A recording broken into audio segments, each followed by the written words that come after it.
Assalamualaikum warahmatullahi wabarakatuh. Perkenalkan, nama saya Lutfi Azhar. Saya sebagai moderator.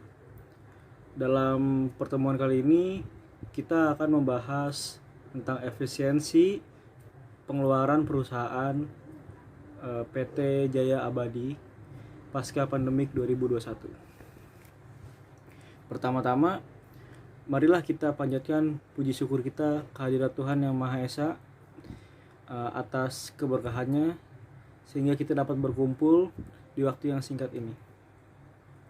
Sebelumnya saya ucapkan banyak terima kasih kepada hadirin semua yang telah hadir, terkhusus kepada Bapak Sugito ya selaku Direktur Utama PT Jaya Abadi.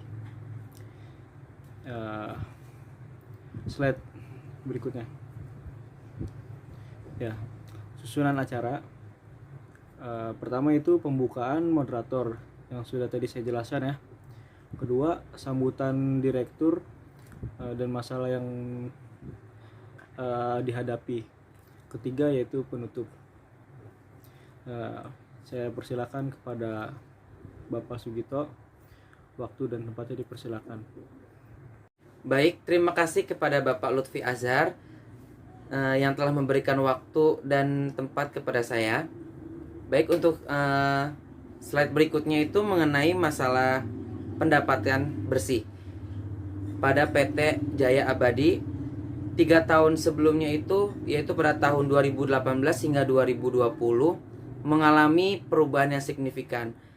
Pada tahun 2018 itu kami hanya mendapatkan 857, tetapi kita alhamdulillahnya mencapai atau melebihi target sebesar 650. Di tahun berikutnya itu pada tahun 2019 kita mendapatkan pendapatan sebesar 900 juta, yang mana kita telah menargetkan pada tahun tersebut itu hanya sebesar 800 juta. Namun pada tahun 2020 karena adanya pandemik, kita hanya mendapatkan sebesar 770 juta, yang mana target yang kita inginkan itu sebesar 800 juta.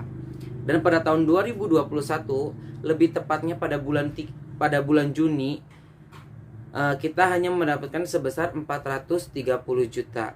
Karena per satu semester, jikalau kita mendapatkan 2 semester dikali 2 menjadi 860 juta, dan kita akan mengalami peningkatan dan kita melebihi target yang kita telah tentukan, yaitu sebesar 850 juta.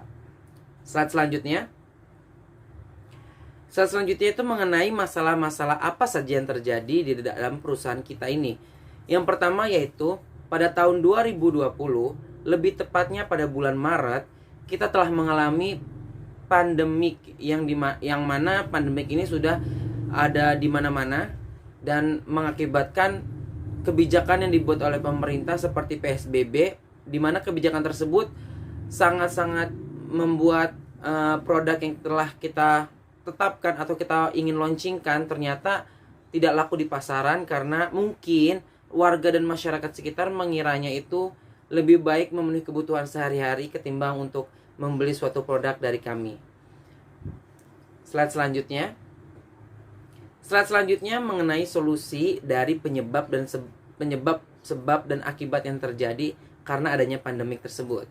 Solusi yang pertama yaitu merumahkan karyawan. Mau tidak mau, dengan berat hati, perusahaan kami telah merumahkan karyawan sebesar 40% dari jumlah karyawan tetap. Yang kedua yaitu kita telah menerapkan gaji sebesar 50%, di mana awalnya itu kita ingin hanya memangkas sebesar 70%. Namun kenyataannya kita mengalami penurunan dari pendapatan bersih kita. Yang ketiga yaitu penjualan dan pembelian dilakukan secara online agar kita tidak terpapar langsung oleh orang yang terkena virus tersebut. Dan solusi yang terakhir yaitu mengenai jam operasional produksi, yang mana hanya ditetapkan sebesar 50% dari jumlah jam kerja produksi pada awalnya. Yang mana pada awalnya itu bisa mencapai 8 jam per hari. Namun karena adanya pandemi kita hanya ada sebesar 4-5 jam per hari. Baik, terima kasih atas penjelasannya dan partisipasi pada hadirin karena telah mendengarkan. penyebab, sebab, dan akibat serta solusi dari kami. Dan saya akan kembalikan ke Bapak moderator, yaitu Bapak Lutfi Hazar. Waktu dan tempat saya persilahkan. Ya, terima kasih kepada Bapak Sugito atas partisipasinya dalam pertemuan kali ini. Sebagai penutup, kita harus menjaga protokol kesehatan untuk kesehatan bersama. Demikian saya akhiri rapat pada hari ini. Kurang lebihnya mohon maaf. Wabillahi taufiq wal hidayah. Wassalamualaikum warahmatullahi wabarakatuh.